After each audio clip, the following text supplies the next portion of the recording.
Well, hello. I see that there are four of you there, and if you have a chance to sign on and say hello in the message thing, that would be great. Uh, I have to be outside here because my study that I normally would podcast in, we had a bit of a flood in our basement yesterday, day before yesterday, and so night before, and so it's completely uh, out of the loop in terms of being able to do anything there for quite a while. So it'll be here or someplace in my home or maybe at the church that I'll be podcasting. And so, uh, I hope this will work and hope we don't have too many bugs, birds, or lawnmowers or whatever getting in the way. So let me know if there's anything that I can do that would make your listening and viewing easier or better. So we'll just talk for a few minutes. I see we have a few people on, and hopefully we'll pick up a few more people. Normally, people come on a little bit late, than later than what they thought that later than what we schedule for. So, but I'll get started here in just a minute. Uh, so, to catch us up a little bit, the first chapter of Mere Christianity, we basically talked about how Lewis asserts this idea of a moral law, a universal moral law that is in everybody, that is in all of, it's just innate in all of humanity. And as I was reading some of the criticisms that have been leveled at Lewis's argument, I was struck by how some of those criticisms basically have.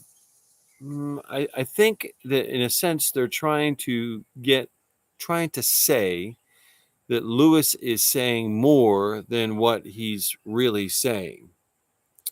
I think that they are extrapolating from his argument in a way that isn't necessarily where he want. It's where he wants to go, but given how he did what he did here. So remember, this was the Mere Christianity is a book that has a lot to do with. I'm sorry, I'm getting a little distracted by a bug, and so I mean it's very distracting. So I apologize. And if I had a fly swatter, I would do him in. So let me recapture my thoughts here. Lewis is basically saying in chapter 1 that all of humanity have this innate sense of rightness and wrongness, of an oughtness. And he does not really extrapolate from there what all of that oughtness is.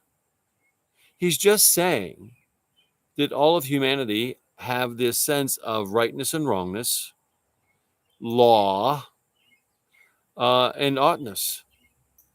And that is a universal condition in all of humanity. That's what he's saying.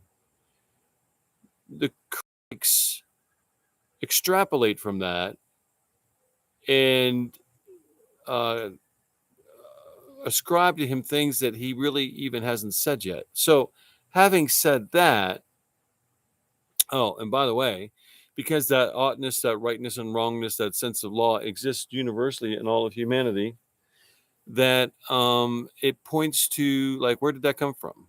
Why do people think that way? Where, how is it that all of us are like that in that kind of a way?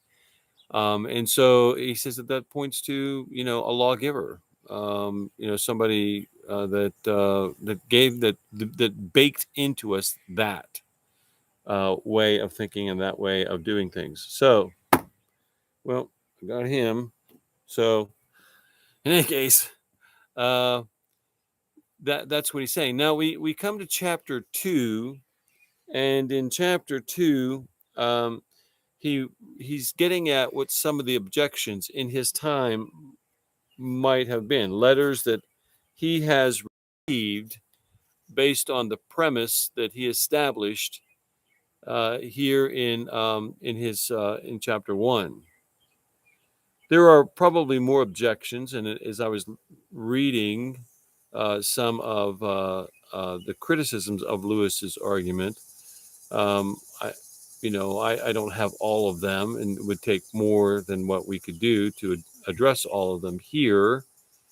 But again, remember that this book is a distillation of Lewis giving a radio address where he had like maybe a half hour or an hour to talk about each of these things. And so it simply isn't going to address a lot of um, the kinds of criticisms. It's incapable of doing that. I would suspect that in other conversations, I don't know this to be true, but I would suspect it to be true. I mean, he was an academic, and so I'm sure that there were many people who would take issue with things that he said. That those things that he said that would explain further what he meant. Too bad those things weren't written down. So, in any case, that's where we are here now.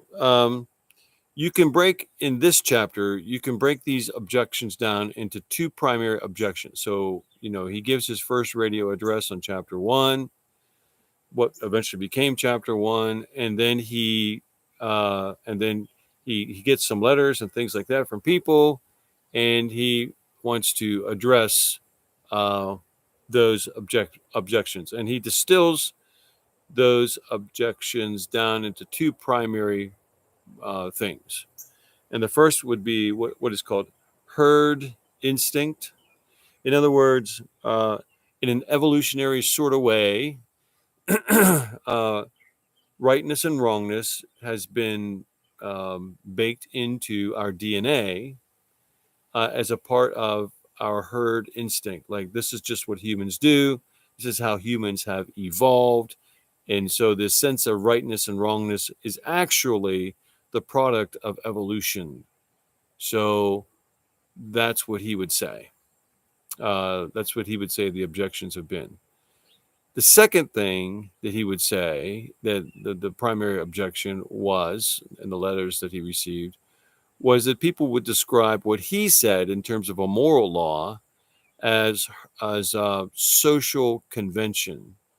And so I think what he means by social convention, because you never hear that term around in our time, but what he intended to mean about social convention was customs that we are educated into, how we are taught how to behave and believe and things like that. And so he would say that the second criticism would have been social convention. That when we talk about rightness and wrongness and the universality of them, it's just they're customs that humans are taught, and that's all they are. They're nothing more, nothing less than that. So they're taught, and they're taught as a species by our educational system and things like that. So, but in order to capture all of this more thoroughly, I'm going to read certain sections of this. This wasn't a very long chapter. And indeed, I mean, I want to tell you that, having been reading a lot of, philosophical arguments for and just all kinds of things,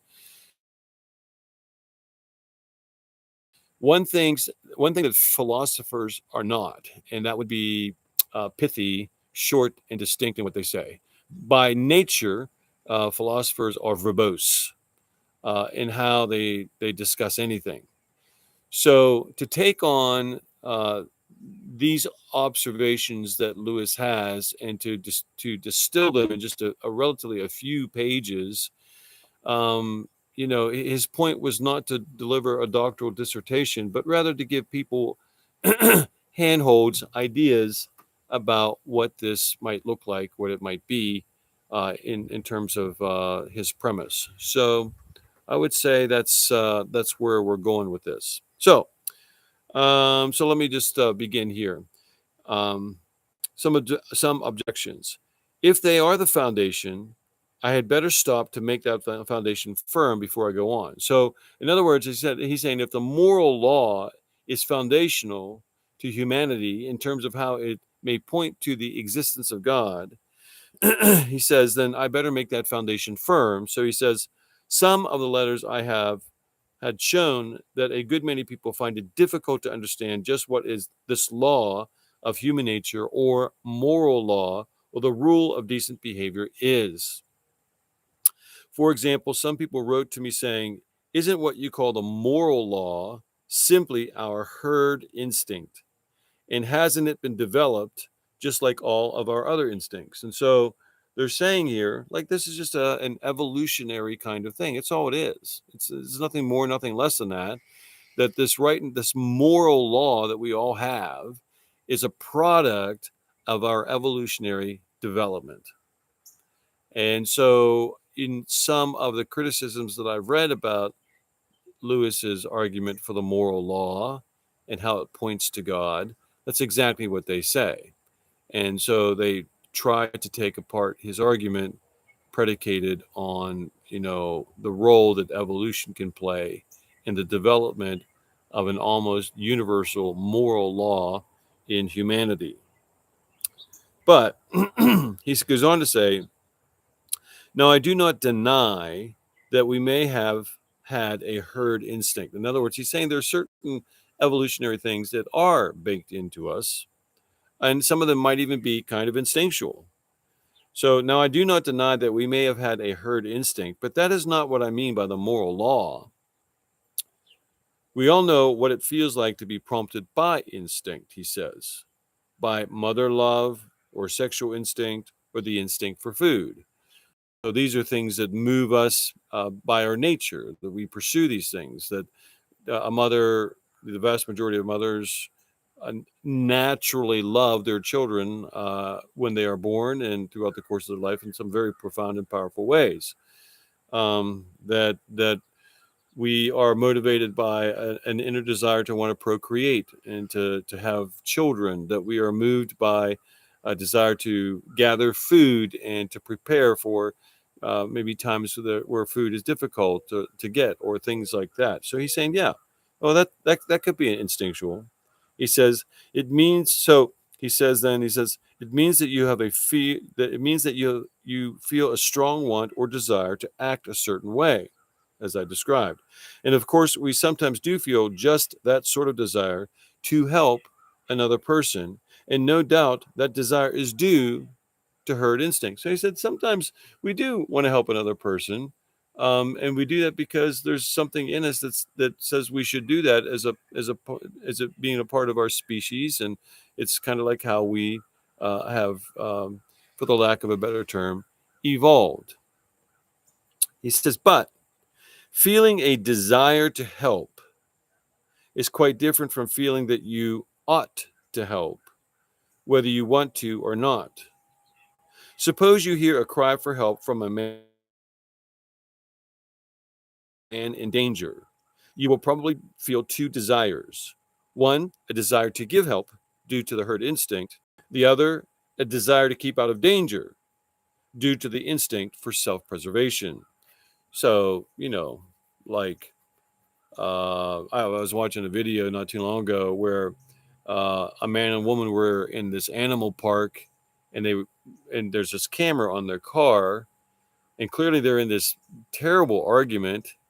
And she gets out of the car to go around to the driver's seat to really make her point through the window. She's on the outside, he's on the inside, and and she's really giving it to him, trying to make her point. And then out of nowhere, this tiger launches itself out of the bushes, grabs her, and drags her into the bushes in front of him. He gets out of his car and runs into the bushes to try and rescue the woman that he was having an argument with. So there's some kind of, at the very basis of things, there's some kind of herd instinct where he's trying to protect what I can assume is a wife or a girlfriend or some sort of thing. But that could be, I mean, that kind of a thing could be like what humans do for other humans. But that may not be part of the oughtness. That just may be part of, like, this is just what we do. We try to protect our own. But in his mind, Lewis is saying, No doubt there were two thoughts that were going on there simultaneously. One is, I should help this person, and the other is, that's a big tiger that just grabbed this person that I love, and I'm going to risk my own life by trying to rescue her. No doubt he had those two kinds of thoughts. He says, but you will find inside you, in addition to these two impulses, a third thing, which tells you that you ought to follow the impulse to help and suppress the impulse to run away. So you ought to follow this impulse to help and suppress the impulse to run away. Now, I don't know how many of you remember an NFL player named Joe Delaney. Joe Delaney played. I think he was a running back for the Kansas City Chiefs. He was on for 2 or 3 years. It was the only team he played on. But there's this really moving story about Joe Delaney that I want to read to you that I think underscores what Lewis is talking about here. Here's the story.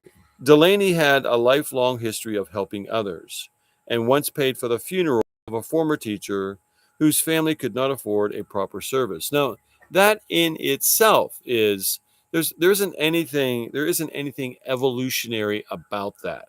There's nothing evolutionary about wanting to help pay for a funeral for a person that could not afford to have the funeral.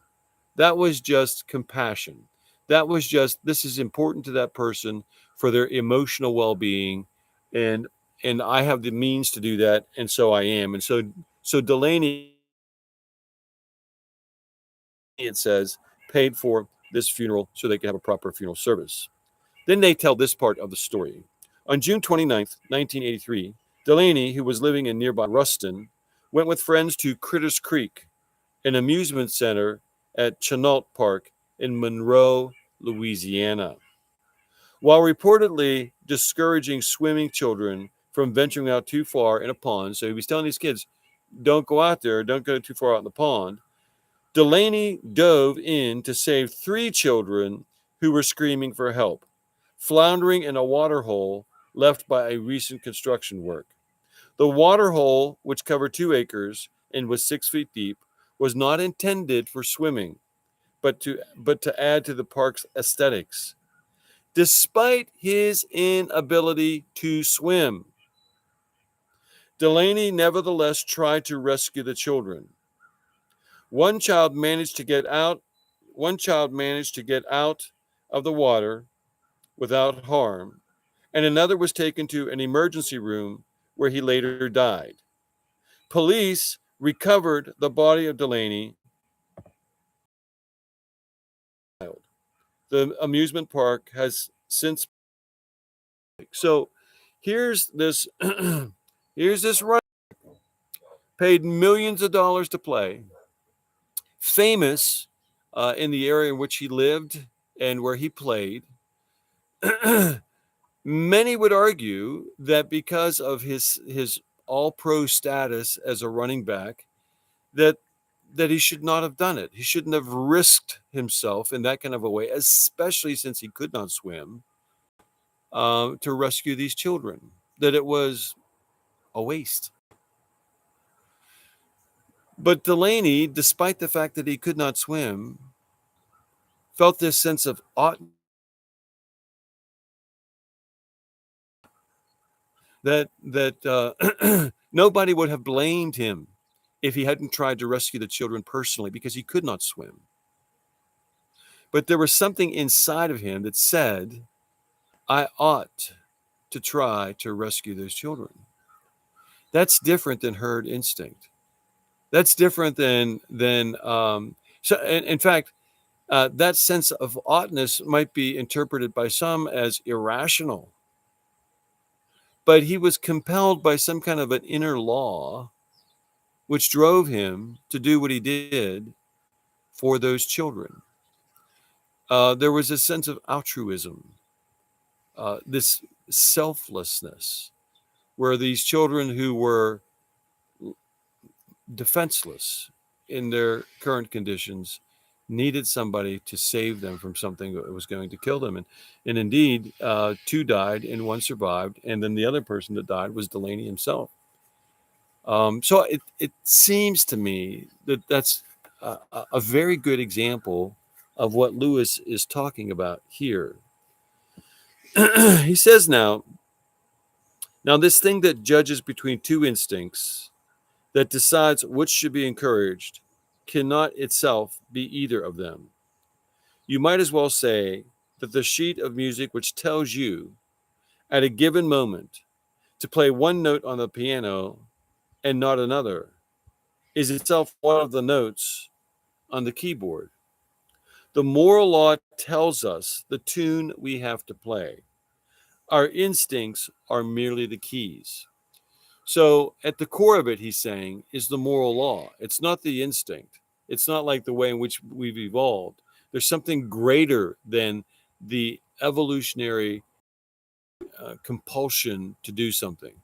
Um, in an evolutionary sort of way, Joe Delaney should not have tried to rescue those children, because part of what it means to be an evolutionary creature is that you do what you have to do to survive. You don't take unnecessary risks, that all risks are calculated in order for you to survive and to thrive and to procreate your DNA. That's that's really what that is. But that's not what Delaney did, nor is that what many other people do. Um, so, for example, and some of you um, have heard this missionary story, and and because I'm thinking about the top of my head, it's the name of them is going to get away from me here for a second. But there were a group of 5 missionaries who went to do missions work with the Auca Indians in South America. They were a cannibalistic tribe, and pretty fierce. And so Jim Elliot is his name. He and 4 other young missionary men went to evangelize that particular tribe people group. And so um, Jim Elliot and spent several weeks, as I understand it, flying over that area, dropping like hatchets and trinkets and things that could be useful for that particular tribe. And they wanted that tribe to associate these good things with the airplane itself, and then what would come out of the airplane, which would be them. So for a while, they had some success dealing with the Auca Indians, and then and I do not know the circumstances which precipitated this, but at some point the Indian tribe turned on them and murdered all 5 of those young men. So Jim Elliot knew that the risk of trying to reach these people to help them was great. And there wasn't anything about that risk that was evolutionary. There wasn't anything baked into his DNA that would say, you know, we ought to we ought to separate ourselves from our families and loved ones. We ought to go down to this place and live in this place that we really don't have a whole lot of training for. We ought to reach out to these people who are known to be murderous and lethal, um, among other things. And so that's what we're going to do. Well, again, there isn't anything about that is herd instinct. There's a sense of oughtness and to risk themselves in ways that other people wouldn't risk themselves. And so they went. And in his journal, Eliot records, he is no fool who gives up what he cannot keep in order to gain what he cannot lose. He is no fool to give up prosperity, comfort. He is no fool in order to gain what he cannot lose, his salvation. So he is no fool in order He is no fool to give up what he cannot keep. So he can't keep these things anyway in order to gain what he cannot lose, and that is his salvation. So there isn't anything about that that is evolutionary, and there certainly isn't anything about that that is what we'll talk about later on in terms of social convention. That there's something innate in all of us, this oughtness, this higher law that we feel like we have to obey on some level. Lewis never really gets into the specifics of what those things are. He's just talking about this idea that seems to be throughout all of humanity, that there's this higher law that we appeal to, and that it manifests itself in terms of um, and rightness and wrongness, and in a more specific way, in some cases, law, uh, having certain laws that we know are true for virtually everybody.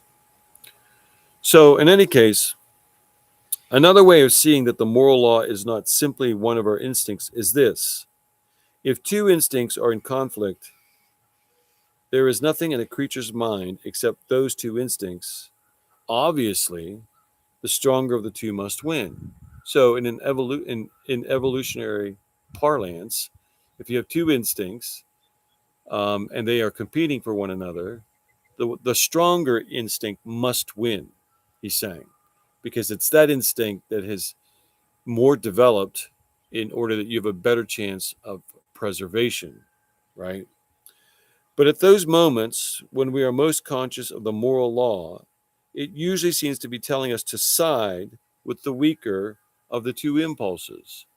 That man that went after that woman who had been taken by the tiger, you know, I would suspect that the stronger of the instincts was self preservation, but he obeyed the weaker of the instincts, which meant to rescue the woman who was in the jaws of this enormously powerful and lethal animal and stood virtually no chance of surviving.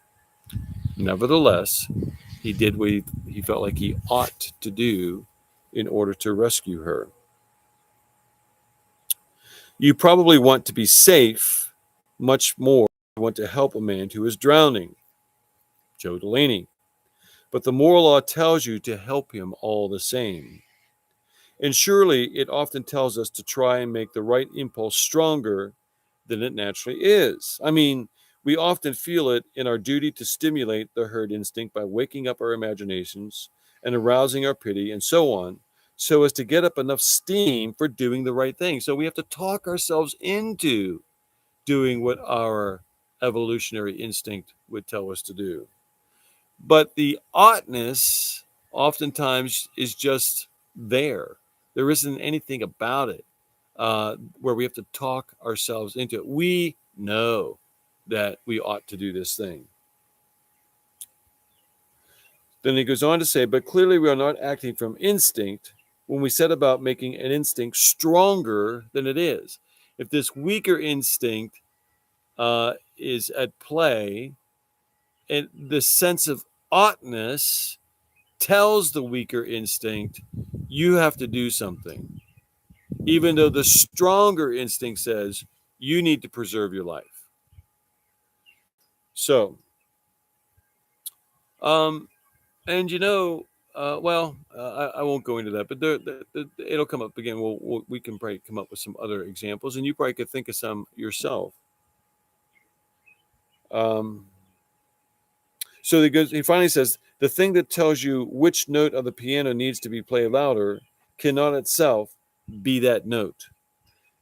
The thing that tells you which note on the piano needs to be played louder cannot itself be that note. So, you can play a piano, and I don't know if you know anything about music, but when it comes to like the softness and the loudness of a particular piece, there are two Latin words, fortissimo and pianissimo. Fortissimo means louder, and so sometimes you'll see on a music score an F for fortissimo. Sometimes you'll see three Fs, and that means extremely loud. And the same when it comes to pianissimo, which is soft, and when you have three, it just means a hush, barely a whisper, as you sing it. So that is, and so that's how you. But the fortissimo and the pianissimo do not tell you which note to play. It tells you what to do with that note. It tells you to sing or to play that note louder or softer. And he's saying that the moral law is like that fortissimo or pianissimo thing on the music score, that it tells you what to do with that note. The note exists, but it tells you what to do with that note. And so in philosophical parlance, we call this an a priori situation, where the loudness of the way in which we play the note um, is more important than the single note itself. So I don't know if you follow that or not, but I think that's pretty much what he's getting to. So then, in light of the moral law, he says this. Here is a third way of seeing it. If the moral law was one of our instincts, we ought to be able to point to someone.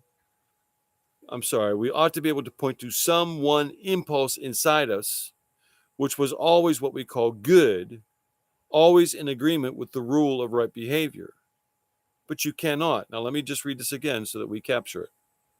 If the moral law, and this is his third example, if the moral law was one of our instincts, this sense of oughtness, we ought to be able to point to some one impulse inside of us, some one thing inside of us, which was always what we call good,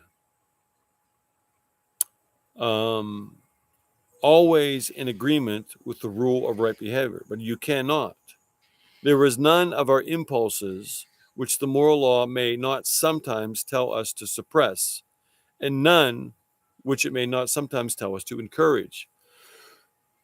So he's saying that if we have these impulses inside of us to do a particular kind of behavior, and those impulses are instinctual and evolutionary, that there ought to be an impulse, which you could always say is a good impulse. Whatever impulse you have, uh, that impulse is always a good impulse. Not all impulses are good impulses, but at least this impulse or that impulse is always good. He says you can't do that. He said because there are some impulses that we have that are not good. And there are some impulses that are good in this situation, but they are not good in that situation. And it's the moral law that tells us which of these impulses we ought to employ and how to use them and when to use them.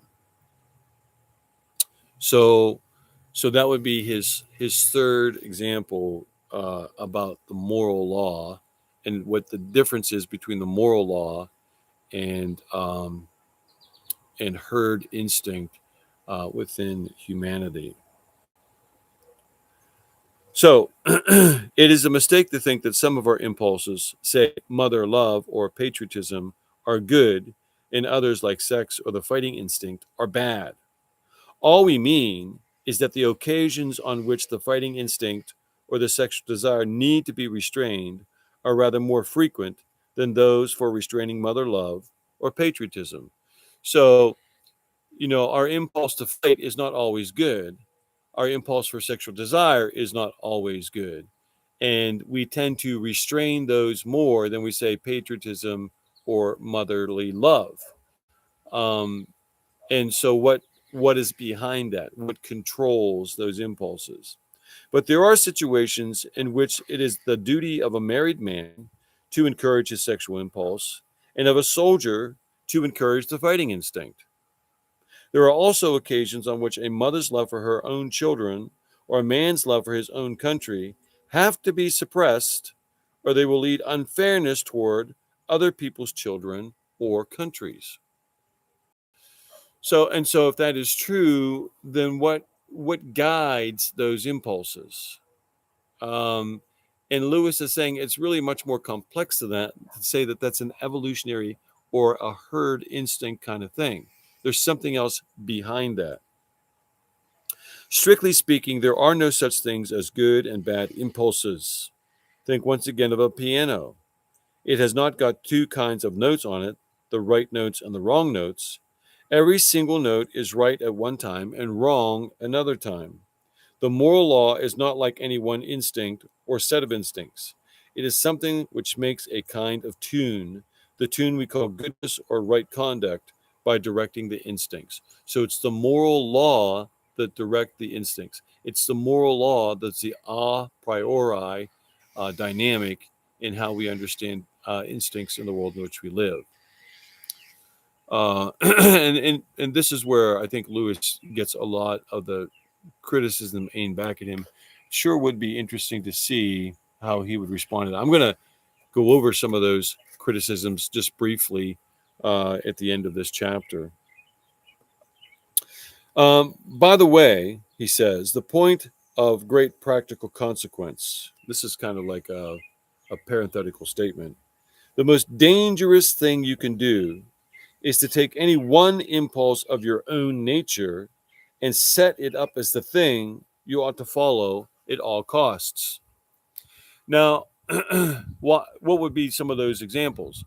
Well, the impulse to be angry can be an appropriate impulse. There are things that cause a kind of that are appropriate for a kind of righteous anger, right?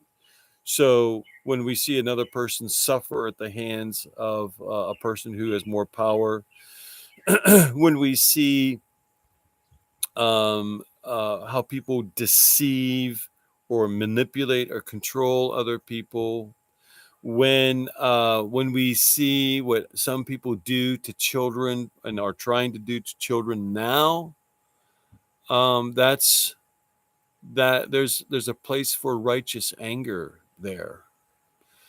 Um, but uh, but to say that the impulse to be angry is always a proper and right and good impulse would be disastrous.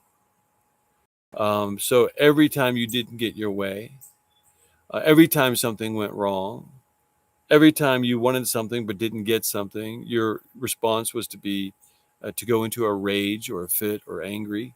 Um, you became unhinged. Disproportionately to whatever in whatever way you've been wronged. Lewis is saying but there isn't anything even evolutionary about that. It's just irrational. But to control those impulses, the impulse to be angry at everything, behind that, uh, behind that drive to control your anger is a moral law, because you understand that not all impulses are appropriate, or not even some impulse or one impulse is instinctual impulse is appropriate all the time. So, and we're seeing this in a lot of the social kinds of things, like, by impulse, you could almost, and by extension, say some of the cultural things that we see going on about how people can identify themselves. It's an impulse that transcends even rationality, and so I think that um, that's part of what Lewis is saying here. Okay, although he didn't have near the exposure to some of the wacky social things that are going on in our world today. So now the second criticism that people leveled at Lewis in terms of his discussion on chapter 1 was this. Other people wrote to me saying, isn't what you call the moral law just a convention, something that is put into us by education? So in other words, we're taught how to behave. We're taught how to act in certain situations. We're taught these things. And so we do these things not because there's an overarching law that tells us that we should do those things, not because there's an innate sense of oughtness, but because we've been taught that. So this would be a Dewey kind of thing, a John Dewey kind of approach, I think. Dewey, who is probably the most influential person in modern day education, and not in a good way necessarily. And so I can just see John Dewey making this argument in this kind of a way, because Dewey believed that if I recall correctly, Dewey believed that people were blank slates when they were born, and that through education and human interaction, so they're like an empty hard drive, and you just program it. He would not have used those words because computers really didn't exist back then in that kind of a way. But he those would be the kind of words he probably would use today. That children, babies, infants are blank slates, and so you just have to teach them. And so from a very early age, fundamentally, you begin to educate and to condition children. You condition their hard drive, so that so that this sense of rightness and wrongness has been imputed into them by the culture, by the educational system, by how they were raised, in that kind of a way. So that's what these people are saying, isn't it? Isn't it just that they're kind of like a blank slate, and they learn this overarching sense of rightness and wrongness through education. So Lewis says, I think there's a misunderstanding here. The people who ask that question are usually taking it for granted that if we have learned a thing from parents and teachers, then that thing must merely be a human invention. And so, point well taken. In other words, okay, well, let's just say they are blank slates in one sense. And we teach them how to behave properly in terms of rightness and wrongness and oughtness. Well, where did that come from? Where did it come from? The teachers and parents. So, origin of their sense of rightness and wrongness. Now, maybe they could go back to it was an evolutionary kind of thing.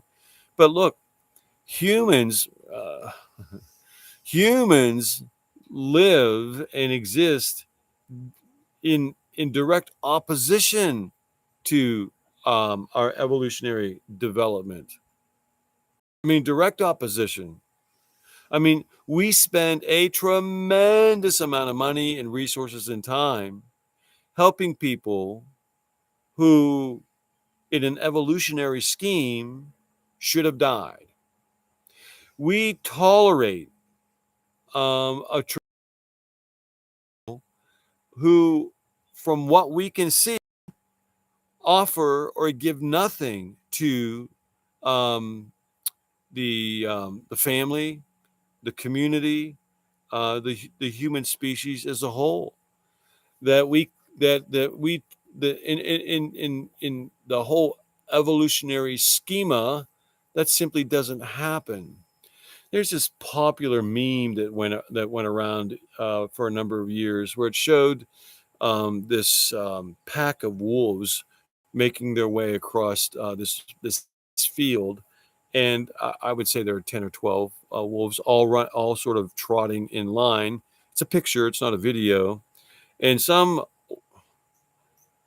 person who is so unbelievably uninformed about the nature of how wolves actually live began to describe what each role that wolf played in its pack society, and that the wolves out in front were actually young wolves who were more vulnerable, and the wolves in the very back were the wolves who were more mature and who stayed in the back to make sure that none of the wolves up front fell behind. That is not a wolf culture. The wolves out in front were the alpha. In reality, the wolves out front was the alpha male and the alpha female, and the wolves in the back were the omega males or the omega females. They were the lowest of the lowest on the totem pole, and every wolf in that pack knew exactly what position they occupied, And if they got confused or couldn't figure it out, all those other wolves would let them know in no uncertain terms, you are either in this position or you have to fight and defend the position that you want, or you will die or you will be cast out. That's wolf society. It's as harsh as any animal society that there is.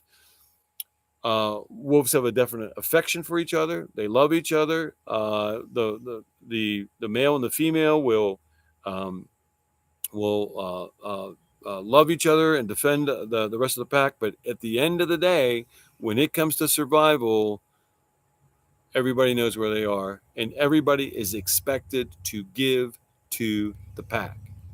And if they don't, they are disciplined harshly.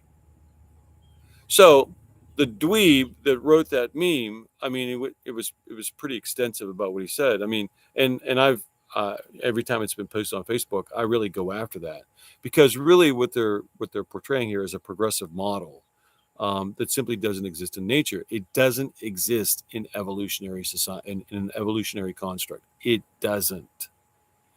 But humanity, by and large, lives outside of the evolutionary construct. And irony of ironies, one of the reasons why that is the case is because of the impact that the Christian faith has had upon humanity, that we defend the elderly and the vulnerable and the weak. And yes, we even tolerate the people who don't give back as they should give back to the culture, to the society that they belong to. That is an inherently Christian principle. Um, and in my mind, you can really trace its impact in Western civilization in profound sorts of ways. So anyway, rightness and wrongness, Lewis is saying, isn't necessarily taught. It is taught, but this overarching sense of law, of rightness and wrongness, of oughtness, um, is innate in us. It's a part of it's a part of our original programming as God has created us. It is hardwired into our systems. Um, so then he goes on to say, I fully agree that we learn the rule of decent behavior from parents and teachers, which is true, and friends and books as we learn everything else. But some of the things we learn are mere conventions which might have been different. We learn to keep to the left of the road. This is in England here, so we would say to the right of the road. But it might just as well have been the rule to keep it to the right. And others of them, like mathematics, are real truths. The question is to which class the law of human nature belongs. There are two reasons for saying it belongs to the same class as mathematics. And so he's saying, in the same way that mathematics is always true, 2 plus 2 is always 4, even though we have in our culture this movement that, if somebody wants to say 2 plus 2 equals 5, they ought to have the right to do that, which is crazy, or that 5 plus 5 is racist. So we have these subjective things that we lay over what for almost the whole of human existence have been regarded as eternal truths. So that part wasn't a part of Lewis's culture, and I'm sure that if it was, he would have written it into this chapter as well. But in any case, he says there are two reasons for saying it belongs to the same class, that is, this moral law, as mathematics. Always true, all the time. The first is, as I have said in the first chapter, that though there are differences between the moral ideas of one time or country and those of another, the differences are not really very great, not nearly so great as most people imagine, and you can recognize the same law running through them all, whereas mere convention, like the rule of the road or the kind of clothes people wear, may differ to any extent. This is one of the primary things that the critics go after Lewis on when he says that the differences between our laws are not really all that great. I think the critics miss Lewis on this. I think they try to put into this statement more than what Lewis is really saying. He's basically saying that that when it comes to that natural law, that moral law that is a part of all of humanity, that there are these overarching ways that almost all humans think, and it doesn't have to be a lot. It doesn't have to be a lot, and it doesn't have to be a lot of ultra specific things. It can just be things like um, that um, things like how we treat each other, um, just in general. Uh, that there are um, inside of there is inside of all of us an overarching sense about how we see the world, things like beauty, the idea of truth, those kinds of things, in addition to others. And I, so, uh, so I don't believe that Lewis is saying, and the critics will say, well, yeah, if you study all these anthropologists, and this society thinks that this thing is right, but that society thinks that thing is wrong. That's not where Lewis is going with this. I just think he's talking about this overall overarching sense of oughtness, that deep inside of all of us is this sense of like, whatever the circumstances, there's this sense of oughtness, that I should do this, I ought to do that, and I ought not to do that, and that sense of oughtness is universal in all of humanity. And maybe that's the most succinct way that we can say it. That that sense of oughtness is universal in all of humanity. And I would go on to say that sense of that all of humanity. So here's another example. All of humanity has within them just a sense of rightness and wrongness. You don't have to go into the specifics of what is right and what is wrong. You can just simply say, deep inside every human being, in every tribe, in every society, is this sense of rightness and wrongness. So, where did that come from? The sense of law. Where did that come from? Why do we all feel as a species that law is an essential part of an essential part of to our existence? And some of those laws can be pretty exacting and pretty specific, and somehow we justify it. Well, where does that come from? And so Lewis would say, what? It points to the existence of God. That's what he's saying. It came from God.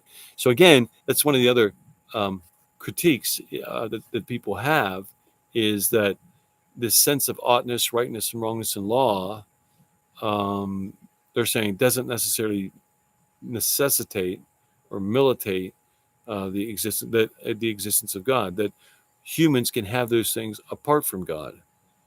A sense of oughtness, rightness, and wrongness. And so that would be, and so what they would say is Lewis really didn't provide any examples, and I don't think that was the intent of Lewis as he began this project. I think he's just pricking our imaginations. And I think I've discussed the whole idea of social convention fairly accurately and comprehensively enough that you get the idea that in his day, at his time, the primary way in which people critiqued Lewis's position on oughtness was that it was either animal instinct, human instinct, that came from evolution, or social convention, that it was taught to us. And Lewis is saying, no, no, no, no. This sense of oughtness precedes all that. It's actually the thing that guides whatever evolutionary instinct we have. It guides whatever social convention we have had, and and is also the foundation for whatever social convention exists. That the idea that we teach children rightness and wrongness from early on, the idea that we teach that came from somewhere. So where did that come from? And so Lewis would say it comes from this idea of God. In terms of how they critique Lewis's argument, and I have it here on my phone, and so I'll read it off here, and I think it might be helpful if I read the course itself. So let me get it here. Okay, here we go. So he goes on to say, he says, Lewis's argument that the existence of morality points to the existence of God fails. He says, first, it has not been shown that ethical statements can only be objective if you presume theism. And so he's saying, look, the idea that we have ethical statements of rightness and wrongness doesn't necessarily point to a God. And St. Louis didn't really demonstrate that. Well, I think he gets more at that later on in the book. But I also think that, I'm not sure that it was Lewis's intent to provide an exhaustive discussion on that, given the limitations that he had, both with the radio address where this has come from, um, as well as the book itself. So, and I think Lewis does a fairly credible job at talking about how, because of the universality of this idea of ethics and rightness and wrongness, that uh, that it didn't come out of nowhere, and it came from something. There was a source that gave us that. So, second, it has not been shown that moral laws or ethical properties are absolute and objective. Well, I think they're saying here that they're trying to say here more than what Lewis was trying to say. Um, I think the idea that there are morals and ethics at all points to God. The specifics of what those morals and ethics are isn't what you would say proves the existence of God. It's just the idea that all humans everywhere have this sense of ethics, and morality. And where did that come from? I think that's Lewis's point, and this critic says, it's he's trying to say more than that, and Lewis was not. Third, what if morals aren't absolute and objective? This would not automatically mean we will or should descend into moral anarchy as a result. Well, he's saying, so he's building off of his last criticism, saying that Lewis is saying there are certain morals, certain ethics that are universal for all people. And up to this point, he doesn't go into those specifics of what they might be. This guy is saying, well, what if they aren't? So if humanity doesn't have universal morals or ethics, then does that mean that we would descend into some kind of anarchy? Well, yeah, I think it means that. I do think that, when every man can do what is right in his own eyes, that's a very dangerous place to be, because every man then can justify anything that he wants. But if endemic in the human person is this sense of oughtness and the sense of law, and there's this conscience of knowing what he is doing is wrong or right, those have a way of controlling even non-believers. I mean, remember, part of our orthodoxy says that we've been made in the image of God, and so that imageness of God is the primary source, I think, of that oughtness. That would be part of our argument, that being made in the image of God, we are hardwired, like God, to instinctually, intuitively be attuned to law, to a sense of oughtness. So there's so much more that could be said about this, and I'm sure there are other people out there that handle it a lot better than me. But you get the drift of what Lewis is saying here in chapter 2 about how people have criticized his position on the moral law, that it's just an instinct that's evolved in us as a species, and or that's something that's taught to us. by teachers and by parents, etc. And that's the only place we get it without uh, acknowledging the fact that whoever's teaching that got it from somewhere, and wherever they got it from somewhere, and so on and so forth. So it had to have a first cause, and what is that first cause? Where did that come from? And so that's Lewis's point there. So anyway, feel free to text me or call me, or or give me whatever kinds of questions you might have, and I'd be glad to try and answer them for you. So thank you for joining, and have a great evening, and God bless. Bye bye.